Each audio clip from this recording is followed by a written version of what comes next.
बर्फ की बारिश जंगल में।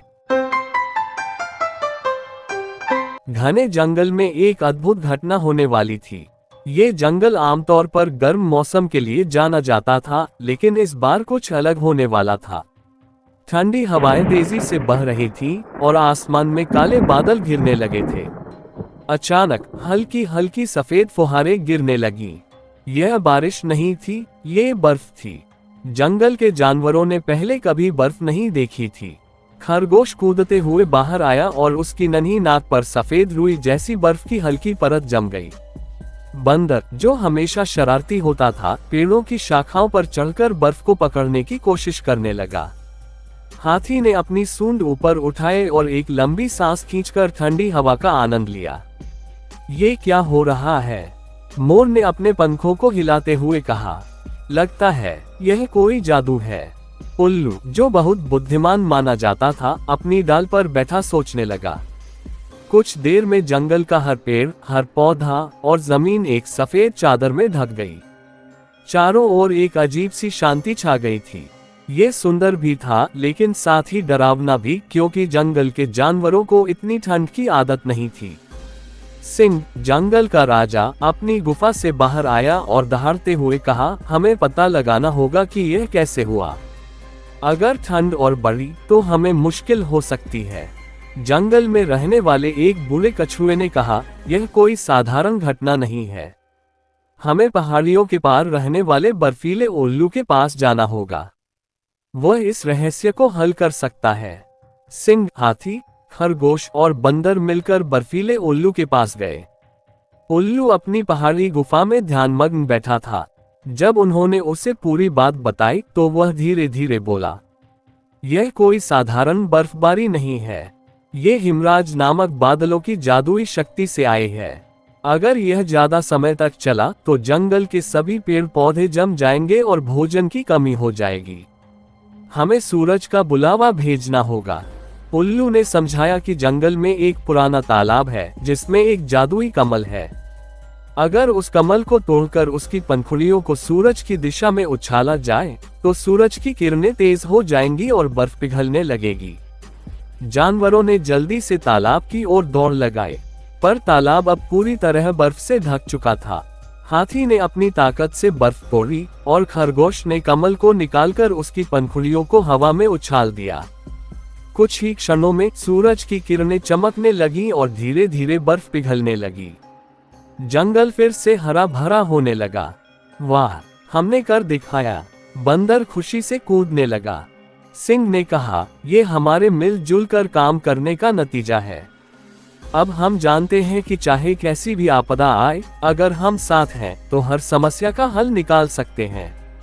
उस दिन के बाद जंगल के जानवरों ने कभी भी मौसम को हल्के में नहीं लिया। वे हमेशा एक दूसरे की मदद के लिए तैयार रहते, ताकि फिर कभी अचानक आए किसी मुसीबत का सामना करना पड़े तो वे सब मिलकर उससे निपट सकें। सूरज की किरणों से बर्फ तो पिघल गई थी, लेकिन इस रहस्यमयी घटना ने जंगल के जानवरों को बेचैन कर दिया था। बूढ़े कछुए ने कहा, यह केवल एक संकेत था।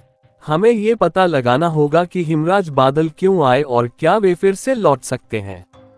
सिंह ने सहमति में सिर हिलाया और बोला, हमें इस रहस्य की जड़ तक पहुंचना होगा। उल्लू ने बताया कि जंगल के उत्तर में एक प्राचीन बर्फीली पहाड़ी है, जहां एक जादुई घंटी है। ये घंटी हिमराज बादलों को नियंत्रित कर सकती है, लेकिन वहां तक पहुंचना आसान नहीं था। रास्ते में तेज हवाएं, गहरी खाइयां और बर्फ के तूफान आते थे। सिंह, हाथी, खरगोश, बंदर और उल्लू मिलकर उस पहाड़ी की ओर निकल पड़े। जैसे जैसे वे आगे बढ़े, जंगल बदलने लगा। हरे भरे पेड़ ठंडी बर्फ से ढकने लगे और धीरे धीरे जानवरों को ठंड महसूस होने लगी।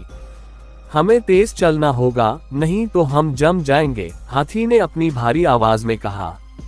जब वे पहाड़ी के करीब पहुंचे तो अचानक बर्फीली जमीन हिलने लगी। एक बड़ा सफेद दैत्य बर्फ में से निकला। उसकी आंखें नीली चमक रही थीं और उसके शरीर से ठंडी हवा निकल रही थी। कौन हो तुम? क्यों आए हो? दैत्य ने गरजते हुए पूछा। सिंह ने हिम्मत से कहा, हम जंगल के राजा और उसके साथी हैं। हम ये जानने आए हैं कि यह बर्फीली आपदा क्यों आए। दैत्य ने गहरी सांस ली और कहा, ये हिमराज बादलों की शक्ति का परिणाम है, लेकिन ये केवल शुरुआत है। अगर इस पहाड़ी की घंटी को नहीं बजाया गया तो पूरा जंगल हमेशा के लिए बर्फ से ढक जाएगा। जानवरों ने एक दूसरे की ओर देखा। उन्हें अब और देरी नहीं करनी थी, लेकिन घंटी तक पहुंचना आसान नहीं था। वह पहाड़ी की सबसे ऊंची चोटी पर थी, जहां तक पहुंचने के लिए उन्हें खतरनाक बर्फीले पुल को पार करना था। मैं हल्का हूं, मैं जाऊंगा, खरगोश ने कहा और सावधानी से पुल पर चला। लेकिन जैसे ही वह बीच में पहुंचा, तेज बर्फीली हवा चलने लगी। खरगोश, सावधान, बंदर ने चिल्लाया और जल्दी से एक लंबी बेल फेंकी। खरगोश ने बेल पकड़ ली और धीरे धीरे वह घंटी तक पहुंच गया। उसने अपनी छोटी सी ताकत से घंटी बजाने की कोशिश की, लेकिन घंटी बहुत भारी थी। अब सबने मिलकर काम करने का फैसला किया। हाथी ने अपनी सूंड से पुल को मजबूत किया, बंदर ने झूलकर खरगोश को सहारा दिया, सिंह ने जोर से दहाड़ लगाई जिससे बर्फ का भार थोड़ा हिला, और उल्लू ने अपने पंखों से हवा को सही दिशा में मोड़ा। अंत में खरगोश ने पूरी ताकत लगाकर घंटी बजा दी। घंटे की आवाज पूरे आकाश में गूंज गई।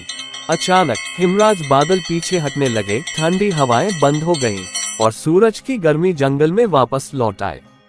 बर्फ धीरे धीरे पिघलने लगी और रंग बिरंगे फूल फिर से खिलने लगे। ये कहानी से हमें ये सीख मिलती है कि कितनी बड़ी भी कठिनाई क्यों ना आ जाए, हम सब मिलकर उसका हल ढूंढ ही लेंगे। इसी के साथ सारे जानवर जंगल लौट गए, और आगे से कोई भी परेशानी आती थी तो वह सब मिलकर उसका सामना कर लेते थे।